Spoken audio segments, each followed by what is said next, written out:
बूढ़ी माँ की कहानी। 3 साल हो चुके थे बेटे को अपना घर छोड़कर विदेश में बसे हुए। इन 3 सालों में बूढ़ी माँ और ज़्यादा बूढ़ी हो गई थी। 75 वर्ष की उम्र में सुलोचना देवी की याददाश्त काफ़ी कमज़ोर होती जा रही थी। उन्हें रोज़मर्रा की चीज़ें याद ना रहती, लेकिन जो उन्हें हमेशा याद रहता वह था उनका बेटा। दिन हो या रात, एक पल भी ऐसा ना होता जब उन्हें अपने बेटे की याद ना आती। दूसरी तरफ बेटा था जो साल भर में एक आध बार अपने माँ को फ़ोन कर लिया करता और 1-2 मिनट से ज़्यादा बातें भी ना किया करता। फिर भी यह बूढ़ी माँ टकटकी लगाए अपने बेटे का इंतज़ार करती रहती। एक दिन बेटे का विदेश से फ़ोन आया। हेलो हेलो, सुन रही हो ना माँ? अनिल बोल रहा हूँ, तुम्हारा बेटा।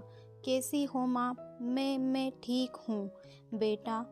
तुम बहू और मेरा पोता कैसा है? माँ ने पूछा। सब अच्छे हैं माँ, मैं अगले हफ्ते गांव आ रहा हूँ माँ तुम्हें लेने।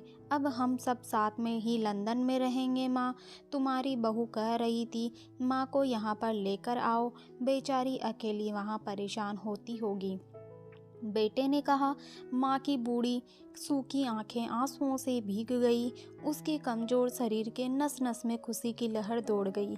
बेटे और बहू का अपने प्रति प्रेम देखकर माँ का मन खुशी से भर आया। बेटे ने आगे कहा, माँ तैयार रहना माँ, मुझे ज़्यादा दिन छुट्टियाँ नहीं हैं। जिस से जितने पैसे लेने हैं लेकर रखना। तब तक मैं प्रॉपर्टी डीलर से बात कर लेता हूँ। घर के लिए माँ ने पूछा। हाँ माँ, गांव का घर हमें बेच देना पड़ेगा।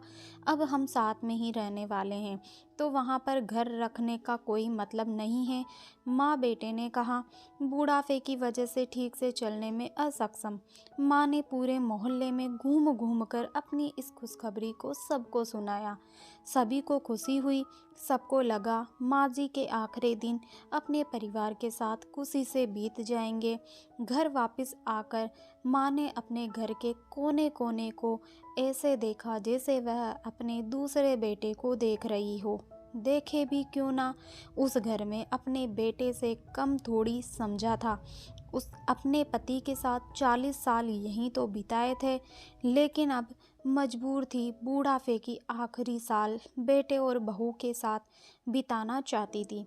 दिल पर पत्थर रखकर घर बेचने के लिए माँ तैयार हो गई। आनन फानन में बेटे ने घर को आधे दामों पर बेच दिया। माँ ने ज़्यादा नहीं, लेकिन जिन चीज़ों से दिल लगा था उन चीज़ों को समेटा और बेटे के साथ टैक्सी में बैठकर एयरपोर्ट के लिए चली गई। एयरपोर्ट पर आकर बेटे ने माँ से कहा, माँ तुम यहाँ बेंच पर बैठो, मैं सामान और बोर्डिंग पास की जांच कराकर आता हूँ। वहाँ वक्त लगता है और खड़ा रहना पड़ता है, तुम्हें तकलीफ़ होगी, तुम यहीं आराम करो। मैं यूँ गया और यूँ आया। माँ बेंच पर बैठ गई और बेटा अंदर चला गया। काफ़ी समय हो गया, बेटा वापस नहीं लौटा।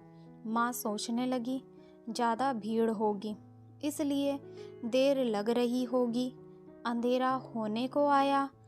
अब तो लोगों की चहलकदमी भी कम होने लगी। माँ को अब चिंता होने लगी।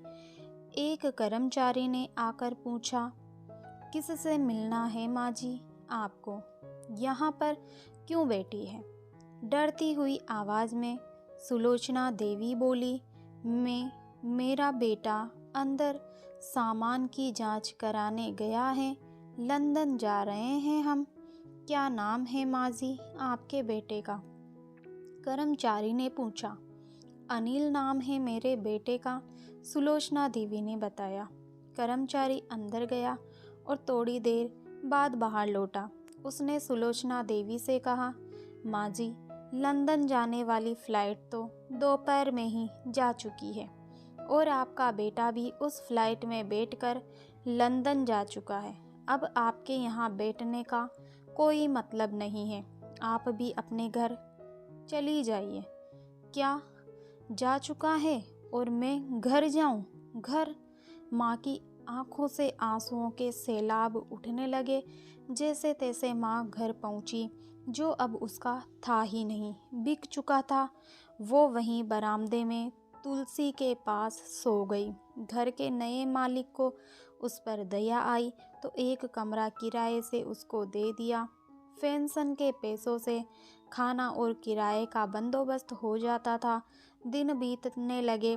कुछ दिनों बाद घर के नए मालिक ने सुलोचना देवी से कहा, माँ जी, आप अपने रिश्तेदारों के यहाँ पर जाकर क्यों नहीं रहती हैं? इस उम्र में आपके लिए वही अच्छा होगा। अच्छा तो होगा, लेकिन अगर मेरा बेटा वापस आया तो उसका ख्याल कौन रखेगा?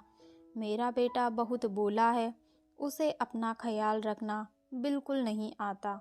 मैं कहीं नहीं जाऊंगी, क्या पता कब उसे मेरी ज़रूरत पड़ जाए। माँ ने कहा। दोस्तों, सच बता रहा हूँ, माँ की ऐसी बातें सुनकर मेरी आंखों में आंसू आ गए। किसी ने सच ही कहा है, पूत कपूत हो सकता है, लेकिन माता कभी कुमाता नहीं होती। दोस्तों, आप सभी से हाथ जोड़कर विनती करता हूँ, अपने माता पिता की जितनी हो सके सेवा करना, उनके साथ कभी